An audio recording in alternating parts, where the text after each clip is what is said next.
All right, YouTube, welcome back to another G Auto repair video.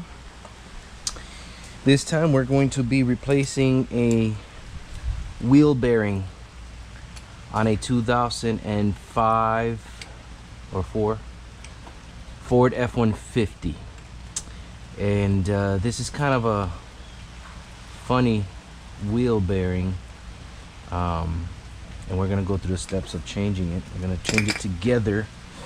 So I've already lifted and supported the vehicle, very important. And now we're gonna start off by going ahead and pulling out the caliper.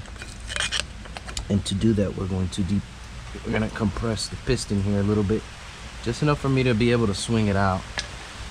And now what I'm going to do is remove the two give you guys a better look, 18mm bolts here. It should be 18mm there, yeah, 18mm. There's two, one here. Let me get you a better look from the back here. One here and the other right here. So it's gonna be two. So we're gonna go ahead and remove that. And I'm gonna use this swivel socket 18mm. It should take care of that. If I can see it. Alright, that's one. That's two. And we're just gonna slide this out of the way. Now I'm gonna put it here temporarily. I'm gonna get some hooks so I can hold it up here, and I'm gonna get a cutter so I can remove this and get the 36mm socket that you're gonna need to remove the spindle nut. So let me go ahead and do that, and I'll be right back. Okay, so I got the wire cutter here, and I'm gonna pull this out. And you can save it, try to reuse it. I'm just gonna go ahead and get a new one after we're done here. Put this aside. 36mm socket, and we're gonna hit that with a big impact.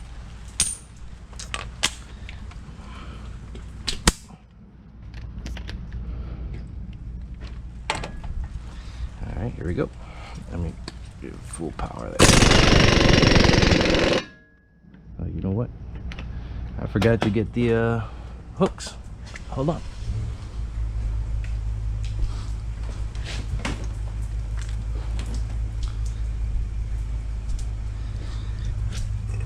Okay, now I got the hooks. Alright, so we're just gonna find somewhere to put this. And now I'm getting a phone call. Alright, and we back. Sorry about that. I got a phone call in the middle of the project. All right. Now, this is a one-time use only nut. Why it's a one-time use only nut, I don't know. Really doesn't make much sense to me. There's nothing special about it other than this Teflon locking thing here, and I'm thinking it was supposed to have Loctite at one point, but honestly I don't know why it's a one-time use only. It says do not reuse, so be advised that you're technically not supposed to be reusing this. I'm gonna reuse it. I'm gonna reuse it. And I'm gonna, use the Loctite, because I don't see nothing. I don't see why it's a one-time use only. Maybe it's just to make sure that you have that Loctite in there. So this should slide right on out. All right. Now the bearing is in here, and it's got to be pressed out. We're gonna check the spindle first. That looks okay. Spindle looks okay. And we're gonna have to press this out to get the new one pressed in. So what I found kind of funny about this is that normally when it's this style with the spindle and all that, it's a tapered bearing setting, a tapered bearing. You got a big one in the back and a smaller one in the front here, and then you repack them, you put them back together, you tighten them, and you're done. This one is actually like a sealed bearing that you have to press in and out, but on a floating rotor type setup. So it's kind of weird. I was kind of lost there for a second, like, wait a minute, this is not supposed to be like this, but it is. Yes. First time I ran into this, but it shouldn't be no different than any other pressed in, pressed out bearing style. So we got the tools for the job. So what we have to do is remove this snap ring, this big old snap ring, and I got a plier for that. I gotta go get it, and then I'm gonna set it up on the bench, and we're gonna use the appropriate tools. So I'm gonna get all that set up, and I'll be right back with you guys. All right, so we're back. I think I have everything that I need. This is the new wheel bearing, as you can see. Here it is. And like I said, we have to remove this snap ring plier. So let me get the pliers. I'm gonna use this set right here. These are the new snap-on plier, the quick exchange version of them. They're really nifty. So you can either do it for internal snap rings like this one, or external, just that fast. All you have to do is press, move it over, and that's it. So it's really good design, and I do enjoy it. So we're gonna go ahead and use our snap ring to carefully remove it, just like that. Okay, and now comes the fun part. Okay, so I feel that I've set everything up as it should, and now we gotta pull it from this end out that way. So the receiver is gonna go here, just like so.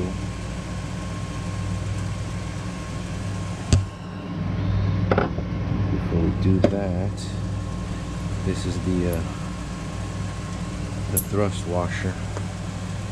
Just gonna go ahead and lubricate this a little bit with oil. Okay. And I'm using the OTC hub grappler. Okay. Alright, so we're gonna use this little one, and it's gonna go just like that. And now we're gonna, it's kind of heavy. And we're gonna go ahead and tighten her up.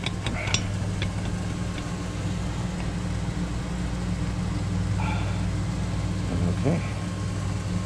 All right, so the force has to be done on this ring here. This is the tuning ring for the ABS, so that cannot get damaged. We gotta just center this perfectly here, so that the pressure is being made on the inner race and on this ring here on the outer surface there. Okay, so you'll get a better look once I remove it. So I'm just gonna go ahead and get my air here. Now if you want to avoid all this mumbo jumbo, what you could do is just get a new rotor.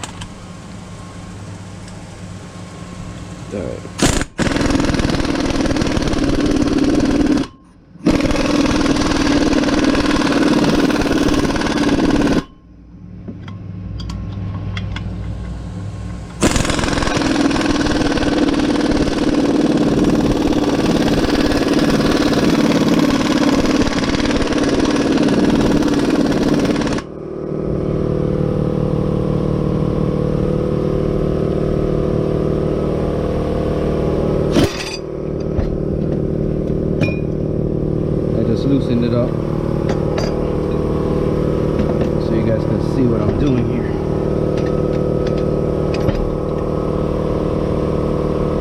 See how the bearing is coming out. See, the force is being done here and on the inner race.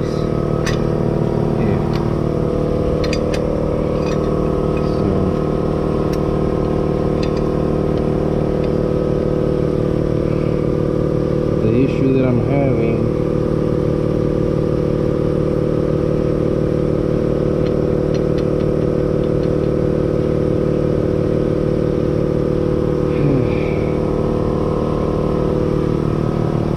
is that this is not mounted on something sturdy, so it wants to walk away from you.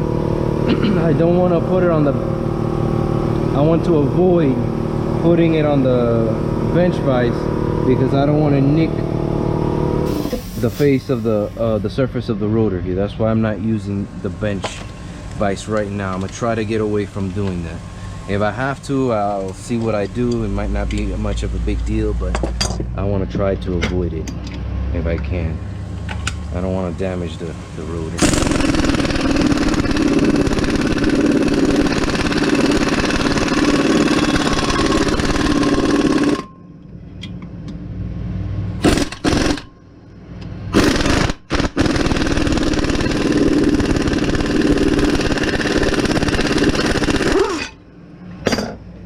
She's out. Yep, there you have it. It is out of there. Okay, so you guys can see the operation here, how this works. You got the forcing screw with the nut, and then you got these adapters here. This adapter just holds the receiver in place here. Right here. Here's the hole where the bearing goes. Okay, and then you just tighten it and it'll pull it right out. All right, so the issue that we were having with this bearing, I failed to mention earlier, was it was making one hellacious noise. And not only that, but it also had play. If you grab the tire or the wheel at the 12 and 6 o'clock position, you can rock it back and forth. That's the play that I was getting. I failed to show that earlier. I'll demonstrate once I got this up back on there, if I can remember.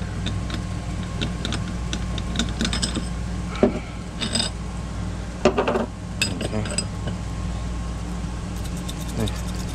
Got a set of rockets here.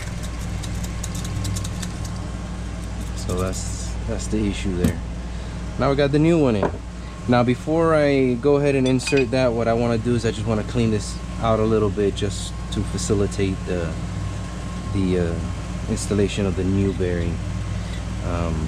Maybe lube it up a little bit. So give me a few minutes and let me do that, and then I'll get back with you. Okay, so I went ahead and cleaned that up a little bit with this crocus cloth, I think is what that's called. And now I'm just gonna put a little bit of lubricant, just some regular motor oil on a rag, just to further clean it up and lubricate it a little bit. I just want to lightly lube the interior here. Okay, now the installation is in reverse. We're gonna want to position the we want to position the bearing, and we're going to use a different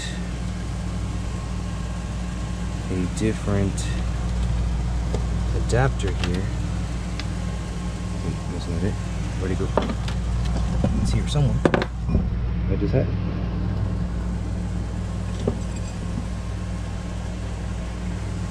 Well, yeah, I guess that's the one I got.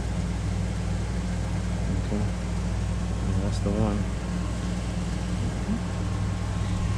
So I'm actually missing one thing, one adapter. So let me go ahead and figure that one out, and I'll be right back with you guys. Alright guys, so I'm back. This is the one that I need here. Okay.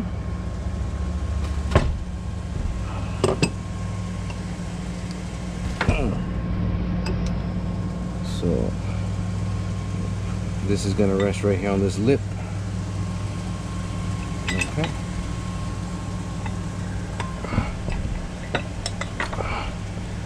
Then we're going to get the new bearing.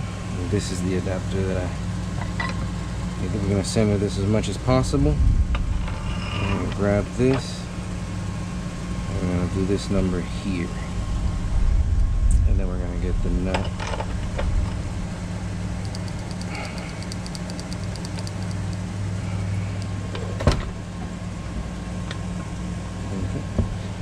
Gotta double check everything, sure everything's nice and centered. It appears to be. We're gonna get our wrench, and we're going to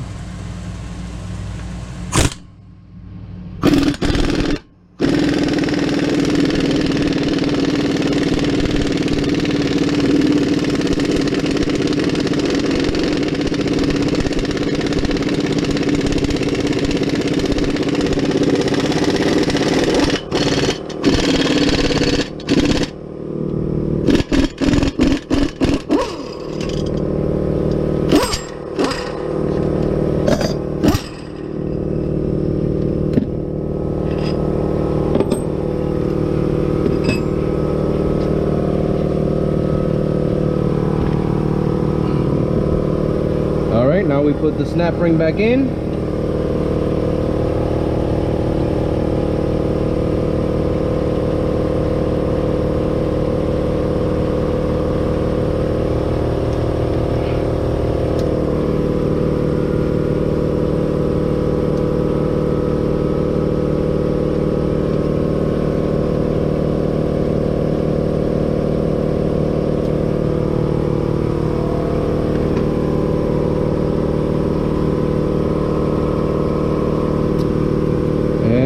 Done with the pressing and the removing,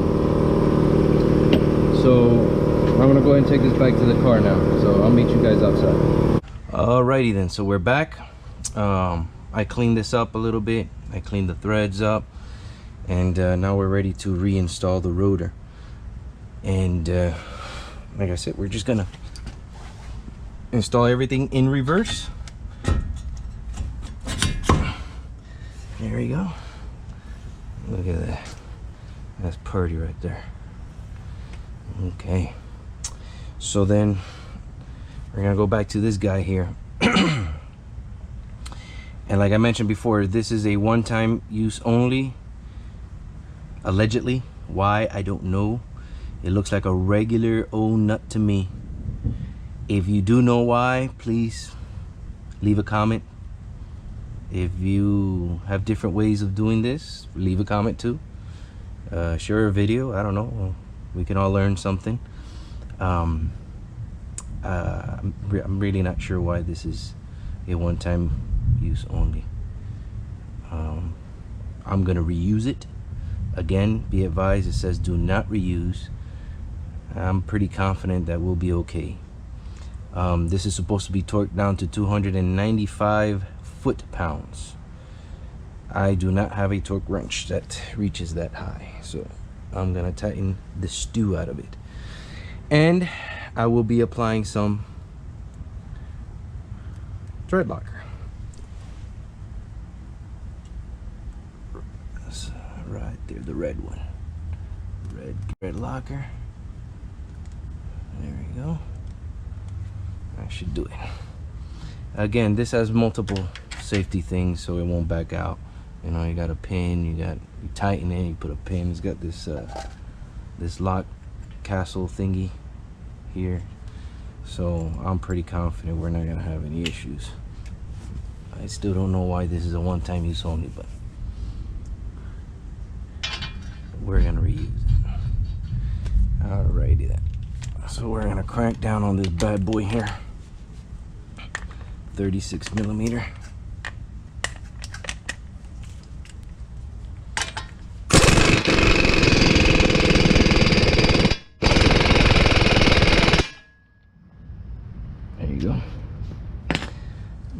be on the safe side, I'm gonna hit it with my new 24-inch half-inch ratchet that I got the other day. The brand new, first time I'm gonna use it, just to make sure that, yeah, that bad boy is tight.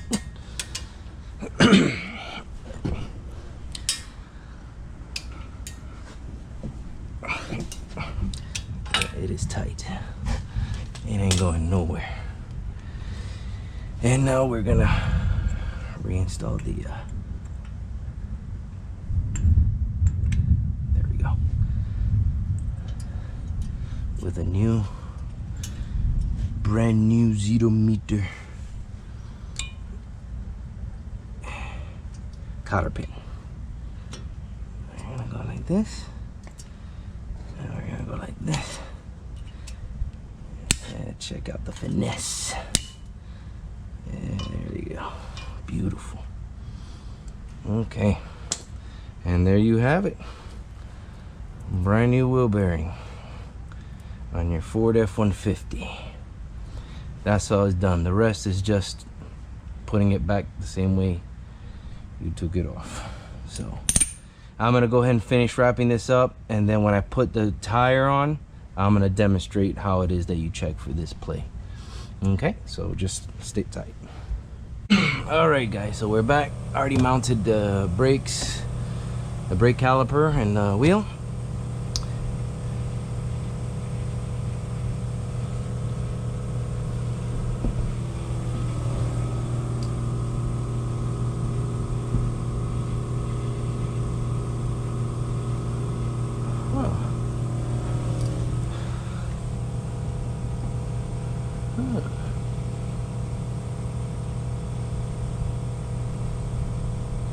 Well, that is interesting. All right, so we're back. Yeah, that little play that you guys saw there kind of threw me for a loop, kind of caught me off guard, and I figured out what happened. And basically what happened was that I guess the car was driven so long with that bad wheel bearing, it kind of hollowed out the hole where the bearing goes.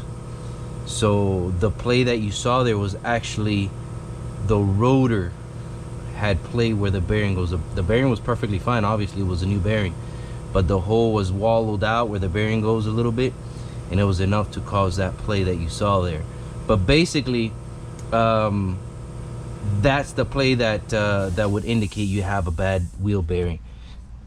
As you can see here, that play went away. I did have to change the rotor, a new rotor with the, it already comes with the new bearing, so problem has been resolved. It just kind of threw me for a loop there when I saw that. I was like, oh, what the heck happened now? So, you know, I replaced the wheel bearing and the rotor. So, but the new rotor does come with a wheel bearing. So if you want to avoid all that pressing in and out stuff, go ahead and just get the rotor, and you're done. You don't have to worry about all that. So as you guys can see, the play did go away. Problem solved. There's a new rotor there. Looks nice and pretty. Word of advice is you do want to replace rotors in pairs. So the other side will have to be replaced as well, and that should take care of the issue. So I hope you found this video informative. At least you guys got to see how to replace the wheel bearing on one of these systems here. And as you can see, I used the OTC hub grappler tool. Works very well, and we got that done in no time. So thanks for watching, guys. Please like and subscribe, and we'll catch you on the next video. Bye.